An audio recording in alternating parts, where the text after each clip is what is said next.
Interact అవుతున్నారు. Over to Prabhakar. యావత్ ఆంధ్రప్రదేశ్ ప్రజానీకానికి నమస్కారం.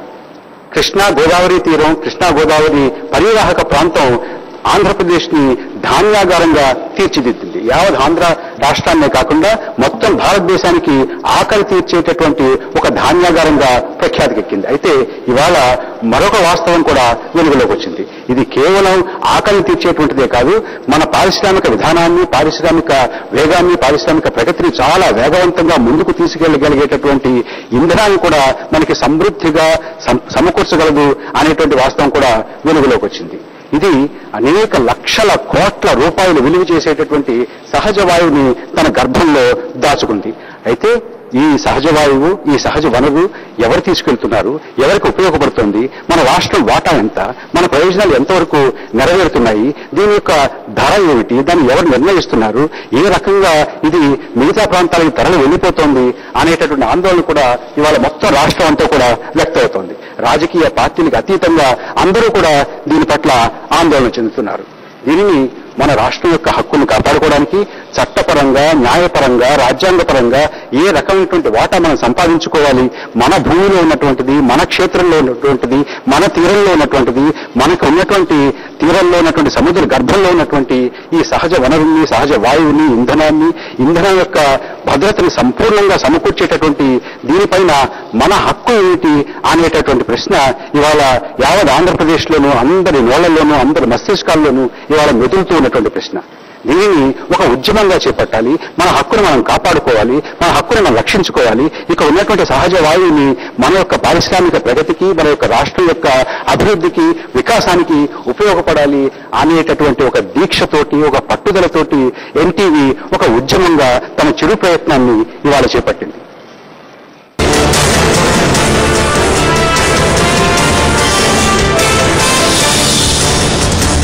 ఇవాళ అందరితోటి కూడా ఈ విషయంలో ఆందోళన చెందడానికి, తమ అభిప్రాయాలను వ్యక్తం చేయడానికి, విమర్శనాత్మకంగా, పరిశీలనాత్మకంగా ఈ మొత్తం విషయాన్ని కూలంకషంగా చర్చించడానికి, విశ్లేషించడానికి రాజకీయ పార్టీల నాయకులు, అలాగే పారిశ్రామికవేత్తలు, వాణిజ్యవేత్తలు, నిపుణులు, అక్కడ ఉన్నటువంటి ప్రజలు, అక్కడ ఉన్నటువంటి ప్రజాప్రతినిధులు అందరూ కూడా ఒక్కసారిగా గళమెత్తాలి అనేటువంటి ఉత్సాహంతో, అనేటటువంటి ఒక దీక్షతోటి ఇక్కడ మన ఈ ప్రాంగణంలో ఉన్నారు. వీరందరూ కూడా ఒకటే మాట మాట్లాడుతున్నారు. ఇదంతా కూడా మనది, మన క్షేత్రంలో ఉన్నది, మన తీరంలో ఉన్నది, మన యొక్క ప్రయోజనాల్ని కాపాడుకోవాలి అని.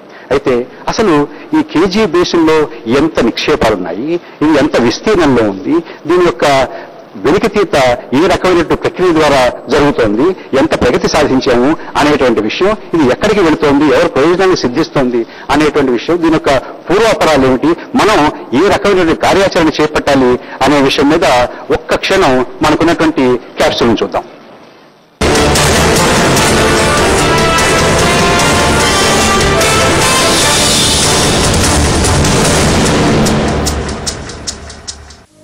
అపార జలరాశికి, అమేయ సహజవాయు నిధికి కేంద్రం కృష్ణా గోదావరి బేసిన్.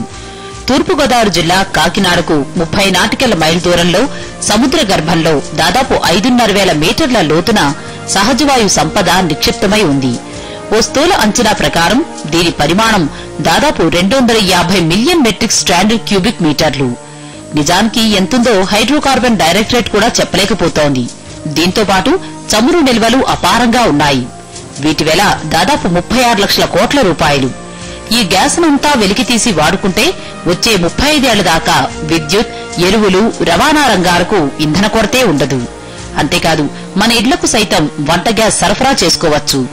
ఒక్క ముక్కలో చెప్పాలంటే మన దైనందిన జీవన స్వరూపాన్ని, గతిని మార్చేగల స్థాయి ఈ అపార ప్రకృతి సంపదకుంది. ఇంతటి భారీ ప్రయోజనాలున్న సహజ వనరుపై సహజంగానే పెట్రో రంగంలోని బడా సంస్థల కన్నుపడింది. నిక్షేపాన్ని మొదట కనుగొన్నది ఓఎన్జీసీ. దాదాపు 26 బావుల్ని 161 బ్లాకులుగా విభజించారు. 10 ఏళ్ల కిందటి నుంచి, అంటే 1999 నుంచి కేజీ బేసిన్ ను సాధ్యమైనంత ఎక్కువగా ఎక్స్ప్లాయిట్ చేయడానికి కంపెనీల ప్రయత్నాలు ఊపందుకున్నాయి. వీటిలో ప్రస్తుతం ముఖేష్ అంబానీ నేతృత్వం వహిస్తున్న రిలయన్స్ ఇండస్ట్రీస్ లిమిటెడ్ ఆర్ఐఎల్ది సింహభాగం. దాదాపు 85% బావులు ఆర్ఐఎల్వే.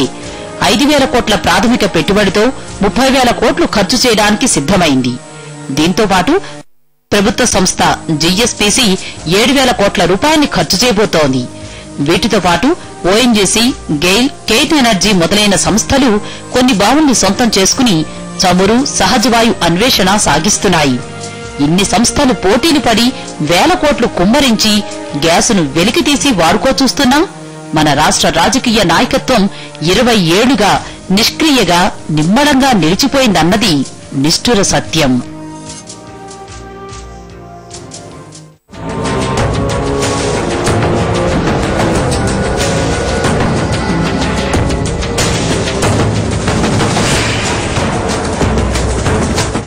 గ్యాస్లో వాటా కావాలని కాస్తంత స్వరం పెంచి రాష్ట్ర నేతలు ఇప్పుడిప్పుడే మాట్లాడుతున్నారు. చంద్రబాబు హయాంలో కేంద్ర సర్కారుకు కొన్ని విజ్ఞాపనలు వెళ్లాయి. వైఎస్ రాజశేఖర రెడ్డి కూడా 6 సార్లు కేంద్రానికి లేఖలు రాశారు. ఆంధ్రప్రదేశ్ అవసరాలు తీరాకే మిగిలిన దేశానికి గ్యాస్ ఇవ్వాలని డిమాండ్ చేశారు. నిజానికి గ్యాస్ లభ్యత లేక ప్రైవేట్ రంగంలో నిర్మితమైన 4 విద్యుత్ ప్లాంట్లు జీవీకే-1, జీవీకే-2, కోనసీమ, వేమగిరి ప్లాంట్లు పూర్తి స్థాయిలో ఉత్పాదన చేయలేకపోతున్నాయి. ఇవే కాక 2,100 మెగావాట్ల ఉత్పత్తి లక్ష్యంతో నెలకొల్పుతున్న రామగుండానది అదే స్థితి. వీటికి తోడు ఇంటింటికి 200 రూపాయలకే వంట గ్యాస్ సరఫరా చేస్తామని, రాష్ట్రమంతా పైప్లైన్లు వేస్తామని ముఖ్యమంత్రి వైఎస్ పదే పదే హామీలిస్తున్నారు. దీనికి నిర్దిష్ట కార్యాచరణ మాత్రం ఇప్పటికీ స్పష్టమైన రూపు దాల్చలేదు. గ్యాస్ గ్రిడ్ ఏర్పాటు ప్రయత్నాలేవీ కనబడలేదు. కేజీ బేసిన్ గ్యాస్ సాధనా పోరాట సమితి కాకినాడ నుంచి జహీరాబాద్ దాకా పాదయాత్ర చేసి 2007లోనే సీఎంకు విజ్ఞాపన చేసినా ఫలితం లేదు. సహజవాయువు నిల్వలు సముద్ర గర్భంలో ఉన్నాయి కనుక సముద్రాలు, నదీనదాల సంపదపై కేంద్రానికే తప్ప రాష్ట్రాలకు హక్కులుండవు అని కొందరి వాదన. అయితే తీరం మనది, క్షేత్రం మనది అయినప్పుడు గ్యాస్ మాత్రం మనదెందుకు కాదని, సహజవాయు సూత్రాల ప్రకారం ఈ గ్యాస్లో సింహభాగం మనకే దక్కుతుందన్నది మెజారిటీ ప్రజల మనోగతం.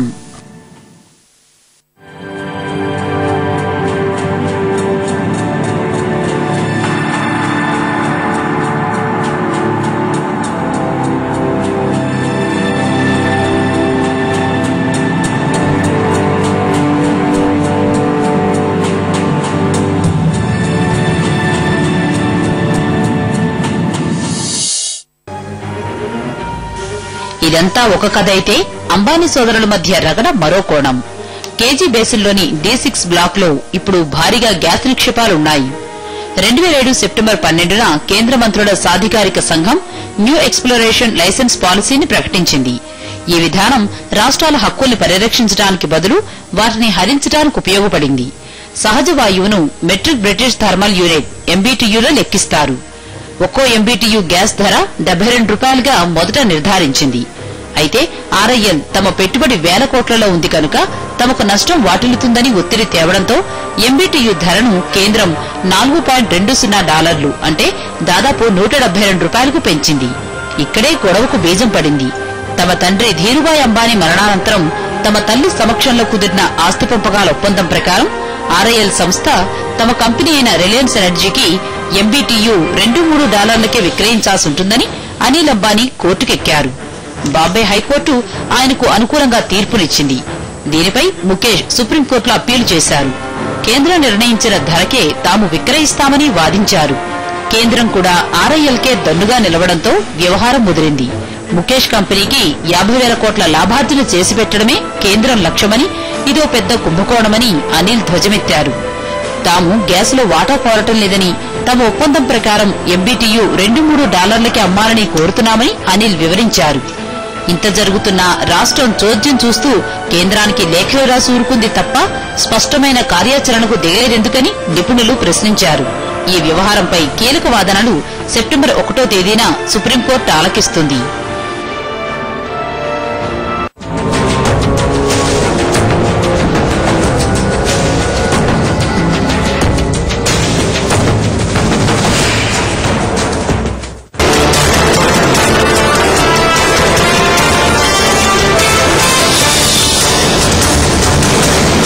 కృష్ణారాయణ గారు, చాలా చాలా పెద్ద విస్తీర్ణం ఉన్నటువంటి కేజీ బేసిన్, సుమారుగా 70,000 చదరపు కిలోమీటర్ల విస్తీర్ణం, 200 మిలియన్ క్యూబిక్ మీటర్లు ఉంది. ఒక్క రోజుకి 200 క్యూబిక్ మీటర్లు తీసినా కూడా నిరంతరాయంగా తీసిన, ప్రతిరోజు తీసిన నిరాటంకంగా తీసినా కూడా 40 సంవత్సరాల పైబడి వస్తుందంటున్నారు. అంత పెద్ద సహజ వనరు మనకుంది. మన పరిస్థితి ఏమిటి? ప్రభాకర్ గారు, ముందుగా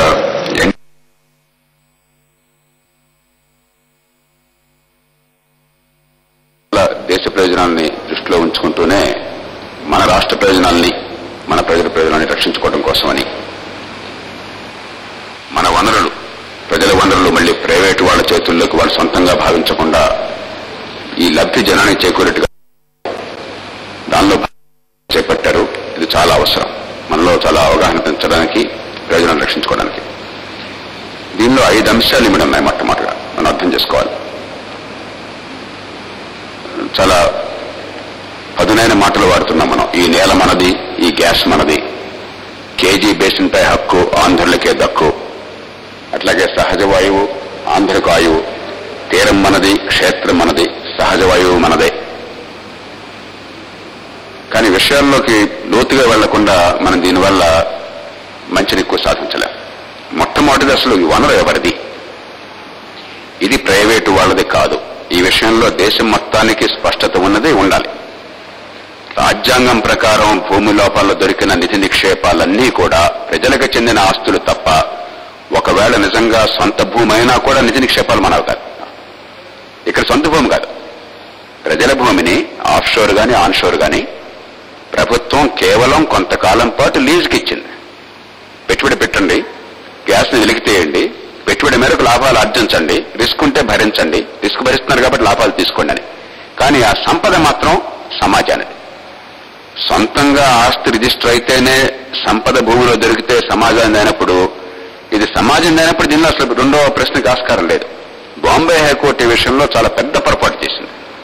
ఇదేదో 2 కుటుంబాల మధ్య, 2 అన్నదమ్ముల మధ్య, దాయాదుల వారసుల పోరాటంలాగా. అది చాలా పెద్దది తప్పు. సుప్రీంకోర్టు ఖచ్చితంగా దాన్ని సవరిస్తున్న విశ్వాసం నాకున్నది. ఈ విషయంలో భారత ప్రభుత్వం వాదన సరైనటువంటిది. దీనిలో మనందరం కలిసి పోరాడాలి. ఇక రెండోది, పంపిణీ ఏ రంగాలకి ఎంత కేటాయించాలి, ఎవరిది సంపద అయితే వాళ్ళు కేటాయిస్తారు. కాబట్టి కేవలం పెట్టుబడి పెట్టిన కంపెనీకి అది కేటాయించాల్సింది భారత ప్రభుత్వం. ఎందుకంటే మన తరఫున భారత ప్రభుత్వం ఈ సంపద పెట్టుబడి పెట్టి తీస్తున్నటువంటి కంపెనీకి కేవలం తీయడానికి మాత్రమే హక్కు ఉంది. తీయడానికి హక్కు ఉంది, దాన్ని ప్రభుత్వం నిర్ణయించిన రేటుకి అమ్ముకోవడానికి హక్కు ఉంది, లాభాలు పొందడానికి హక్కు ఉంది. రిస్క్ తీసుకుంటున్నారు కాబట్టి అంతే. అంతేగాని ఇష్టం వచ్చిన ధర నిర్ణయించడం కానీ, నా ఇష్టం వచ్చిన వాడికి ఇష్టం వచ్చినట్టు అమ్ముతానంటానికి కానీ ఏ రకమైన హక్కు ఉండడానికి వీల్లేదు. దాన్ని స్పష్టంగా సుప్రీంకోర్టులో మనం నగ్గాలి. ప్రభుత్వం రాజ్యాంగంలో 297 అధికరణ ప్రకారం నిధి నిక్షేపాల విషయంలో ప్రస్తుతం జరుగుతున్న ప్రకారం ట్రెజరీ యాక్ట్ ఉంది. మీ పొలంలో లంకి బిందులు దొరికితే కూడా ఇవాళ చట్టం ప్రకారం పొలం మీదైనప్పటికీ అది ప్రభుత్వానికి చెందుతుంది. ప్రభుత్వానికి వెంటనే మీరు చూపెట్టాలి. అంతేగాని ఇది నాదని ఇంట్లో దాచుకోవడానికి వీలేదు, చట్టవిరుద్ధం అది. అంచేత రాజ్యాంగం కానీ, చట్టం కానీ, సాంప్రదాయం కానీ పూర్తిగా ప్రజల పక్షాన ఉన్నాయి. కాబట్టి ఏ రంగానికి ఎంత వెళ్ళాలని కూడా ప్రభుత్వం నిర్ణయం చేయాలి. గ్రూప్ ఆఫ్ మినిస్టర్స్, ఈ మంత్రుల బృందం జాతీయ స్థాయిలో ప్రణబ్ ముఖర్జీ అధ్యక్షతన ఇదే లక్ష్యంతో 2007 సంవత్సరంలో ప్రస్తుతం 33 లేక 34 మిలియన్ క్యూబిక్ మీటర్ల రోజుకి వస్తుంది అనుకుని, సుమారుగా వారి అంచనా ప్రకారం ప్రస్తుతం 31 మిలియన్ క్యూబిక్ మీటర్లు వస్తున్నది. దాన్ని వెనక్కి తీసి పంపించగలుగుతున్నారు. దానిలో 18 మిలియన్ క్యూబిక్ మీటర్లేమో ఎరువులకి. దానివల్ల 3,000 కోట్ల రూపాయల సంవత్సరానికి కేవలం ఈ గ్యాస్ సరఫరా వల్ల సబ్సిడీ తగ్గుతున్నది. అంటే ఈ దేశ ప్రజలు రోజు 10 కోట్లు ఆదాయం నష్టాన్ని తగ్గించగలుగుతున్నారు. 15 మిలియన్ క్యూబిక్ మీటర్లేమో ప్రతిరోజు విద్యుత్ కర్మాగారాలకి. దానివల్ల ఖాళీగా పడి ఉన్న 4,500 మెగావాట్ల విద్యుత్ కేంద్రాలు నడిచే అవకాశం ఉన్నది. మన రాష్ట్రంలోనే గత 5 ఏళ్లలో 5,000 కోట్ల రూపాయలు మనకు విద్యుత్ కేంద్రాలు ఖాళీగా ఉండటం చేత గ్యాస్ ఆధారితంగా 5,000 కోట్ల రూపాయలు ఖజానా నుంచి చెల్లించాం. ఇప్పుడు అవసరం లేకపోతుంది. కారణం ఏంటంటే ఈ గ్యాస్ అందుబాటులోకి వచ్చింది కాబట్టి ఇప్పటికే ప్రయోజనం మనం ఫలితం పొందడం మొదలెట్టాం మన రాష్ట్రంలో. దేశం మొత్తంలో ఇలాగ 4,500 మెగావాట్లు, దానికి 18 మిలియన్ క్యూబిక్ మీటర్లు. మరొక 3 మిలియన్ క్యూబిక్ మీటర్లు వంట గ్యాస్ కోసం అని చెప్పని 34 మిలియన్ క్యూబిక్ మీటర్ తాత్కాలికంగా వారు ఎలికేషన్స్ చేశారు. రేపొద్దున 80 మిలియన్ క్యూబిక్ మీటర్లు ఒక KG6 నుంచే వస్తుంది రిలయన్స్ దే. ONGC కానీ మిగతా బేసిన్లు కానీ కలిపితే మీరు చెప్పినట్టు 200 మిలియన్ క్యూబిక్ మీటర్లు ఉండొచ్చు, అంతకంటే దాటచ్చు. అంటే సుమారుగా 3 ట్రిలియన్ క్యూబిక్ మీటర్ల గ్యాస్ ఉన్నట్టుగా 600 కొందని అంటున్నారు. 6 ట్రిలియన్ మీటర్లు అంటే ఇది మామూలు అంకెలు కాదు ఇవి. కొన్ని కోట్ల రూపాయలు. 3 ట్రిలియన్ అంటే 3 లక్షల కోట్ల క్యూబిక్ మీటర్లు. అది మరి దానిలో విలువ చూసినట్టయితే మీరు ఇంకా కోటి రూపాయలు వెళ్ళిపోతుంది. కాబట్టి చాలా విలువైనటువంటి గ్యాస్ మన అదృష్టం, ఈ జాతి అదృష్టం. దానికి ప్రధానంగా ఏ రంగాలు జాతి సంపదకు అవసరమో, ఒకటి ఎరువులు, దాని అనుమానది వ్యవసాయానికి అవసరం. ఈ దేశం 60,000 కోట్ల రూపాయలు ఈ సంవత్సరం మన ప్రణాళిక బడ్జెట్ లో